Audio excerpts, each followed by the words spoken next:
हमने शहर को दी एक नई पहचान, हम हैं सिंघानिया बिल्डकॉन।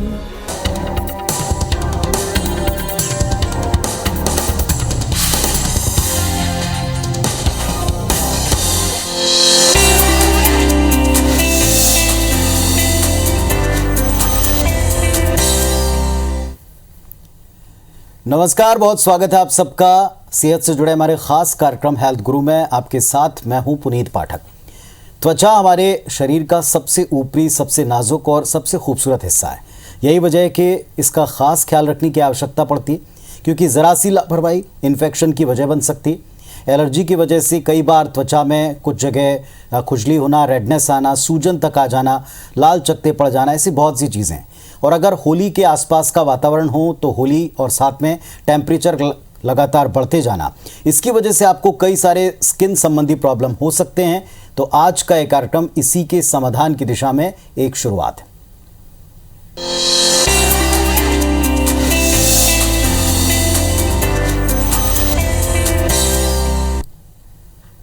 तो त्वचा का ख्याल आप कैसे करें? बढ़ते हुए तापमान के बीच में आप अपनी स्किन को कैसे हेल्दी रख सकते हैं? स्किन डिजीजेस के लक्षण क्या होते हैं, कहां से आपको सतर्क हो जाना चाहिए, ये सब बताने के लिए आज एक्सपर्ट के तौर पर हमारे साथ यहां स्टूडियो में स्किन स्पेशलिस्ट डॉक्टर सृष्टि दुबे मिश्रा जी मौजूद हैं। डर्मेटोलॉजिस्ट हैं और साथ ही साथ इस प्रोफेशन में कई सारे लोगों की मदद करें। सृष्टि जी नमस्कार, बहुत स्वागत है। नमस्ते डॉक्टर साहब, अभी हम होली के आसपास का जो वातावरण देखते हैं, इसमें स्किन के ऊपर सबसे अधिक असर पड़ता है। होली खेलने के पहले क्या प्रिकॉशंस लेनी चाहिए, हम दर्शकों को कई बार बताते हैं, लेकिन अब जो होली खेल चुके हैं और कई लोग अभी भी खेलना चाहते हैं, उन सबको आपकी एडवाइस क्या है? कैसे अपने स्किन को आप इसके लिए प्रिपेयर करें? देखिए, होली का मौसम है, होली खेलने के लिए सबको मना तो किया जा नहीं सकता, बट होली खेलने से पहले कुछ प्रिकॉशंस लिए जा सकते हैं जिससे स्किन की कुछ प्रॉब्लम्स ना हो। तो होली खेलने से पहले सबसे पहले अपने स्किन और हेयर्स पे ऑयल या पेट्रोलियम जेली लगाइए। अपने नेल्स को हमेशा पेंट कीजिए जिससे नेल्स पे कलर ना चढ़े। सनस्क्रीन इज़ अ मस्ट, हमेशा सनस्क्रीन लगाना चाहिए जो भी एक्सपोज्ड बॉडी पार्ट्स हैं। और हमेशा फुल स्लीव्स और डार्क कलर्ड क्लोथ्स पहनने की कोशिश कीजिए। सो ये सब चीज़ें आप जब करेंगे तो स्किन पे जो एलर्जी हो सकती है कलर्स के कारण, वो कम हो सकती हैं। अभी आजकल बहुत सारे लोग अवेयर हो चले हैं। हालांकि हमने देखा कि शुरू में कलर किस तरीके के, किस क्वालिटी के आते थे, ये कह पाना थोड़ा मुश्किल होता था, लेकिन अब हम देखते हैं कि लोग हर्बल कलर्स का ज़्यादा इस्तेमाल करते हैं। लेकिन इसके बावजूद जब आप होली खेल चुके हैं तब आपको कैसे उस रंग को छुटाना, क्योंकि कई लोग जितना ज़्यादा रंग खेलना चाहते हैं उसको उसी दिन उतार देना चाहते हैं। जी बिल्कुल। देखिए, कलर्स 3 टाइप के होते हैं बेसिकली। एक होते हैं ड्राई कलर्स जिसको हम गुलाल बोलते हैं। सेकेंड होते हैं वेट कलर्स जो हिंदी में चूड़ी रंग बोला जाता है। थर्ड होते हैं जो पेस्ट होते हैं लाइक वार्निशेस। तो इनमें सबसे ज़्यादा ख़राब होते हैं जो वेट कलर्स होते हैं और पेस्ट, ये सबसे ज़्यादा ख़राब होते हैं। इवन गुलाल में बहुत ज़्यादा हैवी मेटल्स और उसको मटीरियलिस्टिक बनाने के लिए उसमें रेत, सिलिका, माइका, इवन जो ग्लास के पीसेस हैं उसका भी यूज़ किया जाता है जो स्किन के लिए बहुत ही हार्मफुल होता है। इसलिए आजकल हर्बल गुलाल आने लगे हैं जो प्लांट डिराइव्ड होते हैं जिससे स्किन पे प्रॉब्लम कम होती हैं। जी, जैसे आपने कहा कि कई सारे लोग ना इन सब के बावजूद, इतने प्रिकॉशंस के बावजूद, क्योंकि आप खुद के स्किन के ऊपर कलर अप्लाई नहीं कर रहे होते, आप चलिए बहुत अच्छे कलर इस्तेमाल करते हैं, लेकिन दूसरे आपके फेस के ऊपर कई बार red colour, green colour, dark colours लगा देते हैं और वो भी ज़रूरी नहीं कि हर्बल हों, दैट मीन्स के वेट कलर लगा देते हैं। उनको आपको कैसे छुटाना चाहिए? क्योंकि सबका एक ही सवाल होता है कि हमको आज ही के आज अपने कलर को साफ़ करना है, तो फिर ये जो ज़बरदस्ती होती है स्किन के साथ, ये भी भारी पड़ती। जी देखिए, कलर्स को छुटाने के लिए कुछ लोग स्क्रब, हार्श डिटर्जेंट जो कपड़े धोने के जो साबुन होता है और पाउडर होता है उसको यूज़ करते हैं, या स्टोन से स्क्रब करने की कोशिश करते हैं कलर छुटाने के लिए। तो ये सारी चीज़ें बिल्कुल भी नहीं करना चाहिए, इससे स्किन और ज़्यादा प्रॉब्लमेटिक हो सकती है। तो कलर छुटाने के लिए सबसे पहले आप ऑयल यूज़ कर सकते हैं, या आप क्रीम बेस्ड मेकअप रिमूवर जो आते हैं वो यूज़ कर सकते हैं, क्लिनजिंग मिल्क यूज़ कर सकते हैं, या घर पे मिल्क में बेसन मिक्स करके उसको यूज़ कर सकते हैं। उसके बाद अपने रेगुलर साबुन और वाटर से बाथ लीजिए। तो ये, और कलर को छुटाने की जल्दी ना कीजिए, उसको धीरे धीरे जाने दीजिए। बहुत सारे ऐसे लोग हैं जो ये कंप्लेन करते हैं कि जब हम कलर छुड़ा लेते हैं तो उसके बाद अगले दिन हमको बहुत ही ज़्यादा ड्राइनेस लगती है, जलन सी होती है, कई बार लोगों के स्किन में रेडनेस एक आ जाती है क्योंकि बहुत ज़ोर ज़बरदस्ती छुड़ाते हैं। क्या कोई फेस पैक है, क्या कोई ऐसी चीज़ें हैं घर में मौजूद जिनको हमको अप्लाई करना चाहिए ताकि जलन से बचें, एलर्जी से बचें? देखिए, पहले मैंने बोला कि दूध में बेसन मिक्स करके यूज़ कर सकते हैं। सेकेंड, आप कर्ड में हनी मिक्स करके उसको लगा सकते हैं। अगर बहुत ज़्यादा रेडनेस और जलन हो रही है तो एलोवेरा जेल लगा सकते हैं। इससे ज़्यादा घर में बनाई हुई चीज़ें ना यूज़ करें, उससे और ज़्यादा हार्मफुल हो सकता है। जी डॉक्टर साहब, एक और बड़ी इंपॉर्टेंट चीज़ है, हम देखते हैं कि अब जब होली मना ली जाती है इसके बाद बहुत तेज़ी से तापमान बढ़ रहा है, टेम्परेचर जो जो बढ़ता है, धूप में जाने पर भी आपकी स्किन के ऊपर कई इफेक्ट पड़ते हैं। कैसे धूप से या बढ़ते टेम्परेचर से अपने स्किन को प्रिवेंट करें? देखिए, धूप से सबसे ज़्यादा लोगों को स्पेशली इंडियन स्किन में टैनिंग होती है, क्योंकि इंडियन स्किन ऑलरेडी डार्क होती है। हमारी स्किन में ज़्यादा पिगमेंट प्रोड्यूसिंग सेल्स जो मेलानोसाइट्स वो ज़्यादा होते हैं, तो इससे ज़्यादा टैनिंग होने के चांसेस होते हैं। कुछ लोग को सूरज की किरणों से एलर्जी भी होती है, जिसको फोटोटॉक्सिक या फोटो एलर्जिक रिएक्शन कहा जाता है। तो इनसे बचने के लिए सबसे इम्पॉर्टेंट है सनस्क्रीन लगाना। सनस्क्रीन को धूप में जाने से 20 मिनट पहले लगाना चाहिए, और सनस्क्रीन थोड़ा सा नहीं, कुछ लोग थोड़ा सा लगा लेते हैं, वो नहीं करना चाहिए। 2 फिंगर टिप्स लगाना चाहिए सनस्क्रीन, जो 2 फिंगर टिप्स होते हैं उतना सनस्क्रीन फेस और नेक पे लगाना चाहिए, और जो आपके एक्सपोज्ड बॉडी पार्ट्स हैं उस पर भी सनस्क्रीन लगाइए।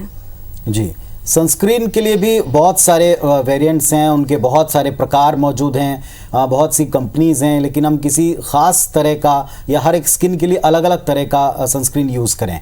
कोई इसकी डिग्री है, कोई कैटेगरी है इनकी? देखिए, सनस्क्रीन जनरली 2 प्रकार के होते हैं, एक फिजिकल सनस्क्रीन और एक केमिकल सनस्क्रीन।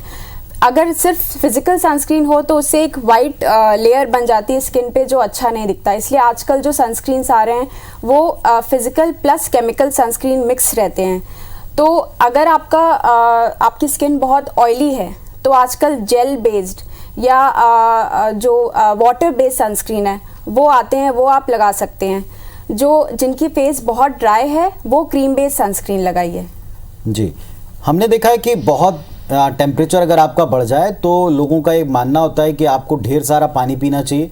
पानी पीना वैसे भी हेल्दी है, लेकिन क्या स्किन का सीधे सीधे पानी पीने के अमाउंट से कोई कनेक्शन है? जी बिल्कुल। स्किन का हाइड्रेशन 2 प्रकार से होता है, एक from inside and from outside.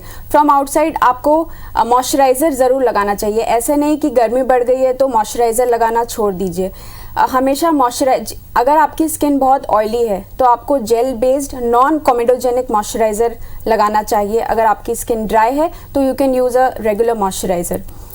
And जो पानी हम लेते हैं वो एटलीस्ट 3 to 4 लीटर्स पानी दिन में लेना चाहिए। उससे आपके स्किन पे एक हाइड्रेशन और ग्लो हमेशा बना रहता है।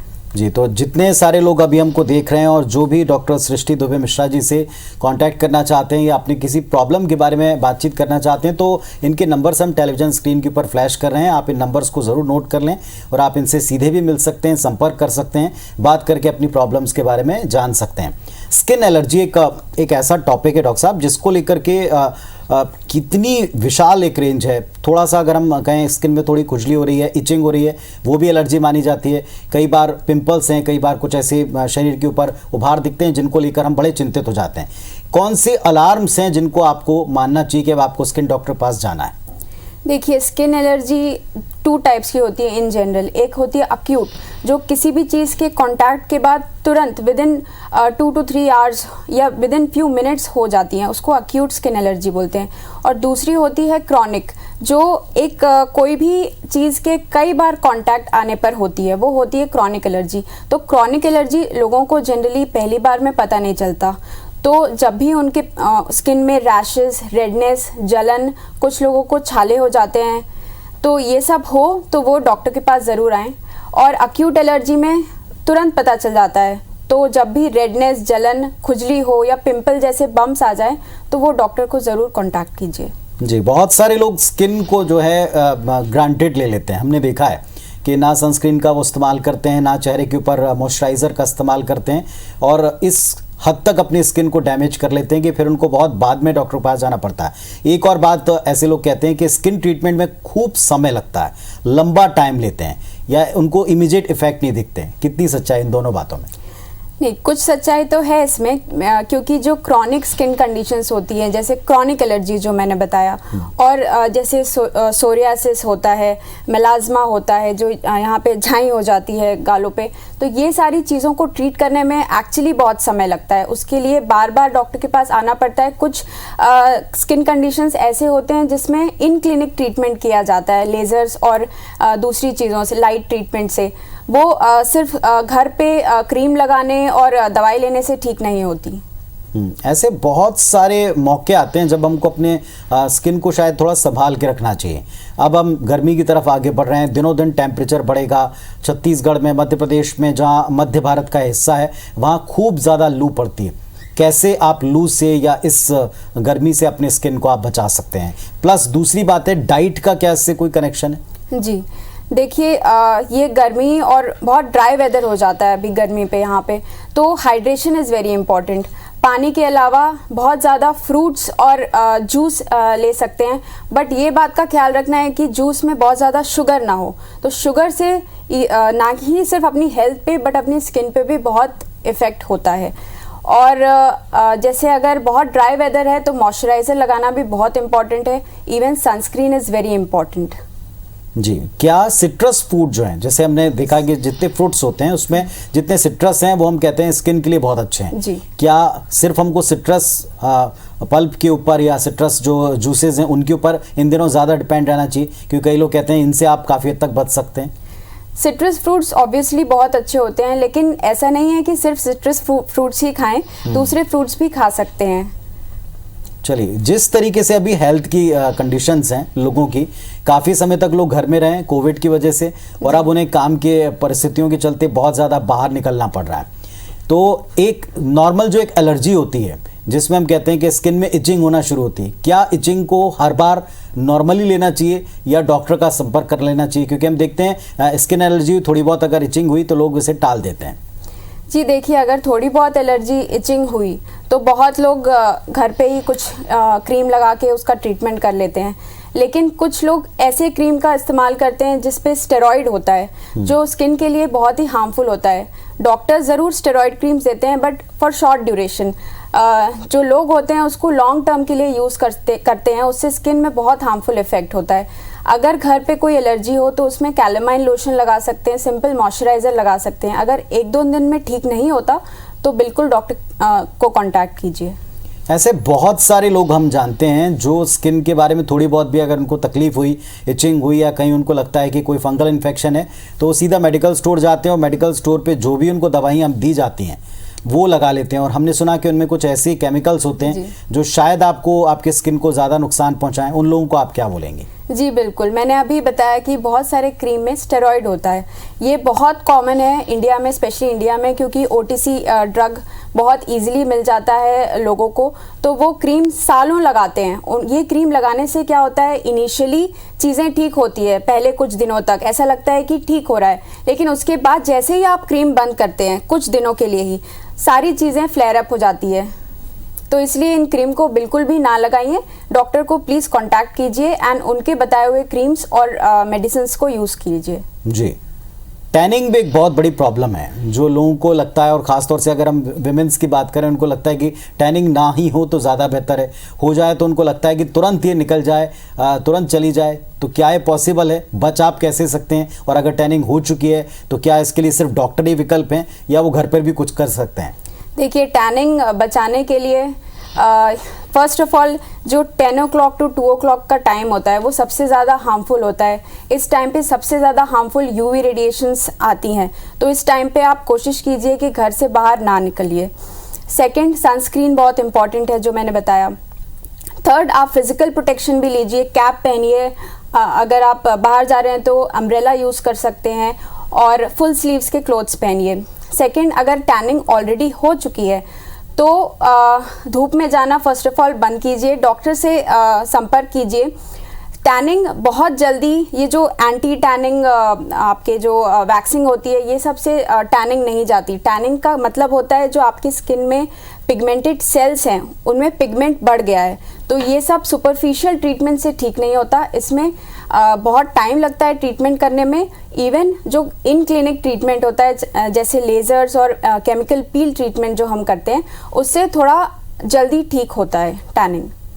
चलिए, तो एक यहाँ पर हम छोटा सा ब्रेक लेंगे। ब्रेक के बाद भी डॉक्टर साहब हमारे साथ में बनी रही हुई हैं और साथ ही साथ हम इनसे अब ये जानने की कोशिश करेंगे कि ऐसे बहुत सारे प्रोडक्ट मार्केट में हैं जिनका एडवर्टाइजमेंट देख के हम इन्हें अपने स्किन के लिए बेहतर मानकर ख़रीद लेते हैं, लेकिन चूंकि स्किन के टाइप अलग हैं, सबके टोन अलग हैं, सबकी स्किन की ज़रूरतें अलग हैं, तो क्या सबको उन प्रोडक्ट्स को उनके एडवर्टाइजमेंट को देख कर लेना चाहिए या फिर इसके बारे में थोड़ा सा और अध्ययन करना चाहिए? साहब, एक मोस्ट इंपॉर्टेंट चीज़ ये कि आज की तारीख में चारों तरफ से हम एडवर्टाइजमेंट से या प्रमोशन से भरे हुए माहौल में हैं और हमको लगता है कि हमारे स्किन के लिए कोई भी प्रोडक्ट मार्केट में जो नया आया क्या वो फ़ायदेमंद है।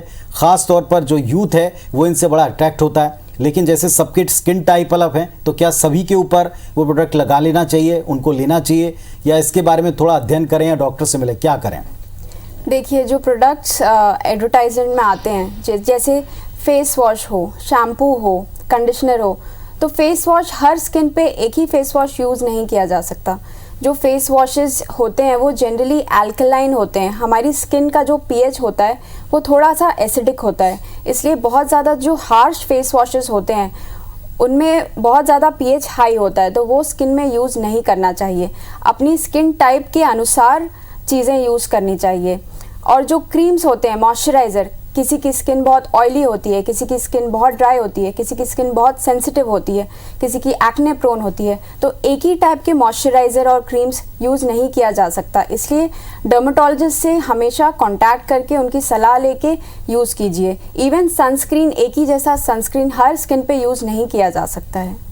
आजकल बहुत सारी विधाएं हैं जिनसे हम ट्रीट करते हैं, कई बार मेडिकली, मतलब दवाएं देकर, कुछ स्किन के ऊपर अप्लाई करने वाली चीज़ें देकर, और एक लेज़र चीज़ें भी हमने सुनी हैं। बहुत सारे लेज़र ट्रीटमेंट के भी हम देखते हैं कि एडवर्टाइजमेंट चले। क्या स्किन के ऊपर लेज़र ट्रीटमेंट का हर बार अच्छा ही असर होता है? ये किस तरह होता है, कितना टाइम लेता है और किन किन चीज़ों में ये फ़ायदेमंद हो सकता है? जी, लेज़र एक जनरल टर्म है, लेकिन बहुत सारे टाइप्स के लेज़र होते हैं। ये हर कंडीशन में यूज़ नहीं किया जा सकता। जो लेज़र होता है हम जनरली यूज़ करते हैं लेज़र हेयर रिमूवल। तो जो हेयर रिमूवल लेज़र होता है वो बहुत, अगर फाइन हेयर्स हैं तो उसमें ज़्यादा यूज़फुल नहीं होता। थोड़े थिक हेयर्स होते हैं, कुछ जो फीमेल्स होती है जिनको ये फेस पे कुछ हेयर्स आ जाते हैं, तो उसमें यूज़फुल होता है। तो ये हमेशा डॉक्टर से कांटेक्ट करके जाना जा सकता है कि इसमें लेज़र यूज़फुल होगा कि नहीं। सेकेंड लेज़र जो हम यूज़ करते हैं वो क्यू स्विच्ड एंडियाग लेज़र यूज़ करते हैं। तो ये जनरली पिगमेंटेशन या टैटू रिमूवल, टैटू किसी को रिमूव कराना है उसके लिए यूज़ होता है। इवन जो टैनिंग होती है, फेस पे जो मेलाज्मा झाई हो जाती है, उसके लिए भी यूज़ किया जा सकता है। लेकिन ये सब लोगों में यूज़ नहीं किया जा सकता क्योंकि कुछ लोगों की स्किन बहुत ज़्यादा सेंसिटिव हो सकती है, उससे लेज़र से प्रॉब्लम भी हो सकती है। इसलिए डॉक्टर पहले असेस करेगा आपकी स्किन को कि आपकी स्किन लेज़र के लिए है कि नहीं। बहुत से ऐसे प्रोफेशन है डॉक्टर साहब, आप भी जानते हैं, हम अपने एंकरिंग प्रोफेशन को भी इसमें जोड़ते हैं। बहुत सारे मॉडल्स हैं या जो धूप में काम करने वाले पुलिसकर्मी हैं जिनको ना धूप से या बहुत तेज़ लाइट से, धूल से जो अपना प्रिवेंशन नहीं कर पाते हैं, वो अपना स्किन केयर क्या स्पेशल तरीके से करें, कैसे अपने स्किन को नरिश करें, कैसे उसे स्वस्थ रखें? देखिए, ये सारे प्रोफेशंस पे हमेशा टीवी में आना ज़रूरी होता है, हमेशा अच्छा दिखना ज़रूरी होता है। तो हमेशा जनरली ये लोग मेकअप करते हैं। मेकअप भी अच्छी क्वालिटी का यूज़ कीजिए। अगर आपकी स्किन बहुत ज़्यादा ऑयली और एक्ने प्रोन है तो आपको नॉन कॉमेडोजेनिक मेकअप यूज़ करना चाहिए। बहुत ही हैवी और ऑयल बेस्ड मेकअप ना यूज़ कीजिए। और अगर आप धूप में काम कर रहे हैं तो सनस्क्रीन हमेशा लगाइए, उसके ऊपर मेकअप लगाइए और हाइड्रेशन का हमेशा ध्यान रखिए। एक मोस्ट इम्पॉर्टेंट चीज़ हमको लगता है कि हम देखते हैं कि मैन एंड वीमेन के प्रोडक्ट्स आज की तारीख में बहुत अलग अलग हैं, डिफरेंट हैं, उनके रिक्वायरमेंट्स अलग अलग हैं। लेकिन कई सारे लोग ऐसे हैं कि जो कॉमन प्रोडक्ट्स को अप्लाई करके वैसे ही रिजल्ट्स को चाहते हैं, वो चाहे स्किन के बारे में हो चाहे और किसी दूसरे चीज़ के बारे में हो। क्या उनसे कोई स्किन को नुकसान भी पहुंचता है अगर प्रोडक्ट्स को हम देखते हैं कि जो किसी खास कैटेगरी के लिए बने और दूसरा कैटेगरी का व्यक्ति उनको इस्तेमाल कर रहा है? क्या ऐसे केसेस आते हैं आपके पास? जी बिल्कुल। जैसे जो मेन की स्किन होती है वो थोड़ी थिक और ऑयली जनरली होती है। विमेन की स्किन थोड़ी थिन और लेस ऑयली होती है, इसलिए फीमेल्स को जो मेन यूज़ करते हैं फेस वॉश या जो शैम्पू यूज़ करते हैं वो नहीं यूज़ करना चाहिए, क्योंकि वो थोड़ा सा हार्श होता है। इससे ज़्यादा प्रॉब्लम हो सकती है, स्किन एलर्जी बढ़ सकती है, बहुत ड्राई हो सकती है स्किन, स्केलिंग हो सकती है स्किन पे।